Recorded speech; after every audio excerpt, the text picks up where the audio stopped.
Il y a longtemps qu'on en fait du pigeonneau, on le fait rôti sur os. À l'intérieur, il y a du Chénopode Bon-Henri. Le Chénopode Bon-Henri, c'est une pousse d'épinards sauvage qu'on a à partir du mois d'avril, dès que la neige est partie. C'est les premières pousses qu'il peut y avoir. C'est très amer. C'est très amer. Et on les utilisait au début avec on parlait de l'omble chevalier, on en faisait avec de l'omble chevalier, mais c'était quand même assez prenant et c'était un petit peu dur. Et un jour, en allant manger dans un restaurant, j'ai goûté un coulis de je sais plus ce que c'était.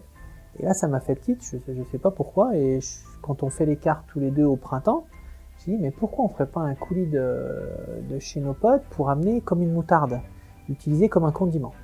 Et quand on l'a goûté, on a dit faut l'arrondir un petit peu, c'est quelque chose qui était donc encore une fois amer. On le blanchissait au début 10 secondes, après on l'a blanchi pendant 1 minute, histoire de l'adoucir un petit peu. Et en fait, on y a ajouté de l'huile de noix. On a ajouté de l'huile de noix, de la fleur de sel, et ça a fait une espèce de moutarde végétale, façon Chénopode Bon-Henri, donc des pousses d'épinards sauvages.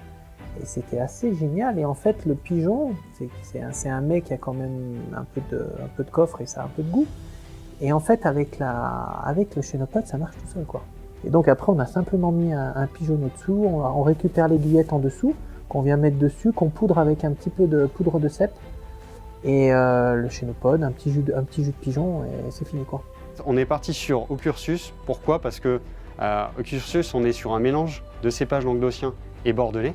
Et en fait, avec cette alchimie, on va jouer à la fois sur le côté puissant qu'il va falloir garder avec le ragoût et le Chénopode, et en même temps garder la texture de l'élément principal, donc le pigeonneau, le cuisseau pigeonneau, sur le côté fondant. On a un équilibre qui va jouer, et en fait, le plat et le vin s'équilibrent l'un l'autre, parce que le vin, lui, en lui-même, va être sur un esprit très flatteur, très gourmand. Le plat, lui l'est également, mais la puissance des deux, en fait, va s'opposer et en fait va s'annuler. Et donc, on garde simplement à la fin le plaisir.